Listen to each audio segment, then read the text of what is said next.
Welcome back to Meghan and Harry Tales, the show where we tell the truth, challenge the spin, and stand firmly with the Duke and Duchess of Sussex. I'm your host, Adrian, and today we are diving into yet another ridiculous media circus, this time over Meghan Markle's royal monogram and her so-called use of the title HRH. Yes, folks, the British media and royal insiders are once again absolutely losing it because Meghan had the audacity to use her own name, and a monogram she's had since she was a working royal. The story is so absurd that even People magazine had to step in to clarify the facts, so let's get into it. The British tabloid press has once again targeted Meghan Markle. This time it's her monogram that has sparked outrage. They claim she is inappropriately using her HRH styling, fueling the narrative of a duchess disregardful of royal protocol. This manufactured controversy is just the latest attempt to discredit Meghan and undermine her position. The reality, as always, is more nuanced and less scandalous than these headlines suggest. This latest attack reveals a fundamental misunderstanding of royal titles, their usage, and the limits of the monarch's power. It's crucial to set the record straight and expose the fallacy of these claims. The media's fixation on Meghan's every move, particularly those involving titles and protocol, reveals a deeper issue at play, a relentless campaign to portray her in a negative light. This selective outrage is not only unfair, but also misleading to the public. The British monarchy, for all its pomp and ceremony, operates within the bounds of the law. The power to grant and remove titles rests not solely with the monarch, but with Parliament. The monarch cannot unilaterally strip anyone of their titles, especially not as a form of punishment or personal disapproval. Historically, the removal of royal titles has been a rare and significant event, often requiring an Act of Parliament. This process highlights the gravity of such a decision and underscores the fact that it is not taken lightly. The media's insinuation that the monarch can simply strip Meghan and Harry of their titles is a gross oversimplification of a complex constitutional process. Furthermore, it's crucial to remember that Meghan and Harry have not been found guilty of any wrongdoing that would warrant such a drastic measure. The media's calls for their titles to be stripped are based on speculation and personal opinions, not on any legal or ethical breaches. Much of the confusion stems from a misunderstanding of how royal styles function. HRH, or His Her Royal Highness, is a style of address, not a title in itself. While Meghan and Harry retain their Duke and Duchess titles, they agreed to step back from their roles as senior royals. This agreement included refraining from using the HRH style in their professional endeavours. This decision, made in 2020, was a proactive step towards greater independence. It did not, however, equate to relinquishing their titles. The distinction between title and style is crucial to understanding the ongoing media narrative. Meghan and Harry are not using their titles inappropriately. They are simply exercising their right to use a personal monogram that reflects their past roles.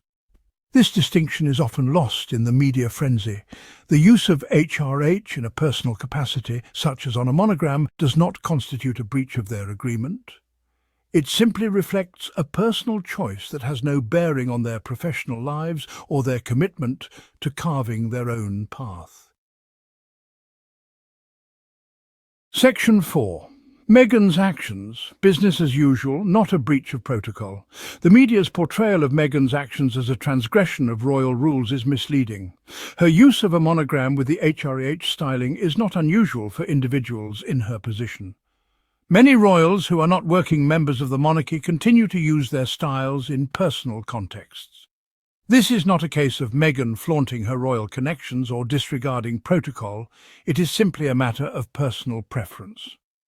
The media's attempt to spin this into a scandal is a clear indication of their bias and their determination to find fault with Meghan's every move. The real story here is not about a monogram, but about the media's relentless pursuit of a narrative that paints Meghan as a rule-breaker. This narrative is not only inaccurate but also harmful, as it perpetuates negative stereotypes and fuels public animosity towards her. Section 5. Royal treatment or double standard. The media's glaring inconsistency. The media's scrutiny of Meghan's every move stands in stark contrast to their coverage of other royals. Numerous members of the royal family use their titles and styles in various ways, often for personal gain, without facing the same level of criticism.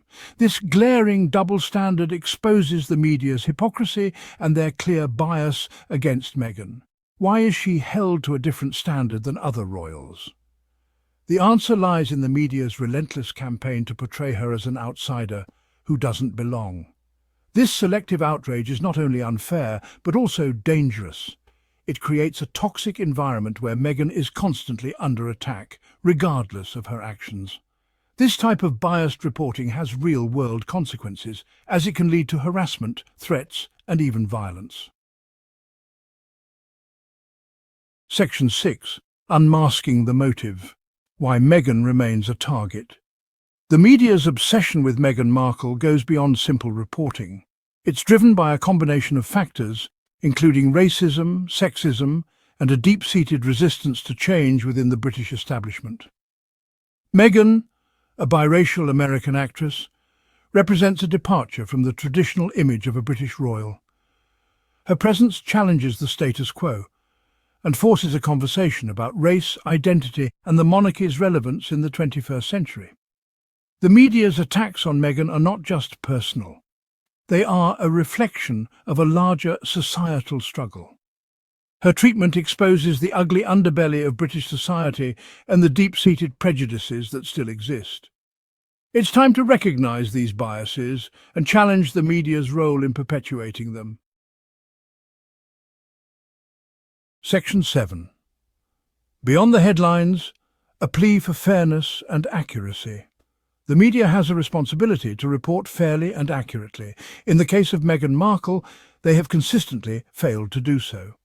The narrative surrounding her is often based on speculation, rumours, and outright lies. This type of reporting is not only unethical but also harmful. It's time for the media to be held accountable for their biased coverage of Meghan Markle. We must demand better from the institutions that shape public opinion. Let's move beyond the sensationalized headlines and engage in a more nuanced and informed discussion about the monarchy, its role in society, and the individuals who represent it. The truth about Meghan Markle is far more complex and inspiring than the picture painted by the British tabloids. It's time for her story to be told with the fairness and respect that she deserves. So let's call this what it is: a performative royal tantrum. A press-led smear campaign built on fragile egos and racism disguised as protocol. Meghan isn't breaking rules.